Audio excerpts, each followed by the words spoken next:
ऐसे कैसे बोलो हो बाबा लगो हो बड़ा छिहत्तर हो। पतारा में तोर पतारा का चौड़ी लिखो हो बड़ा खतरा रे। पतारा में तोर पतारा का चौड़ी लिखो हो बड़ा खतरा रे। लिखो हो बड़ा खतरा रे। पतारा में तोर पतारा का चौड़ी लिखो हो बड़ा खतरा रे।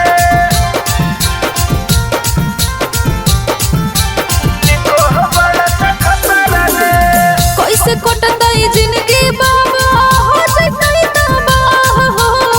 गांव टोला पड़ोसी जनतई हो जतई बवाल हो। सब ठीक हो जैतो बच्चा पर बाबा पर ध्यान गे। अपन चढ़ल जवानी में मारा बाबा भाप गे। बाबा हो कुछ तो करो उपाय देखो ना ठीक से पता रहो। बाबा हो कुछ तो करो उपाय देखो ना ठीक से पता रहो। पतारा में तोर पतारा के चौड़ी लिखो हो बड़ा खतरा गे। पतारा में तोर पतारा के चौड़ी लिखो हो बड़ा खतरा गे। लिखो हो बड़ा खतरा गे।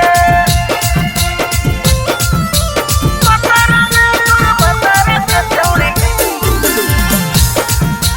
लिखो हो बड़ा खतरा गे। लिखो हो बड़ा खतरा गे। हमर चढ़ल जवानी बाबा लब लाइके करनो जोर हो। आंगे आंगे सिहरे दहिया उठाई है कहर हो। उठाई है कहर हो। संजय ओझा बाबा के बच्चा लगावे भूभूति गे।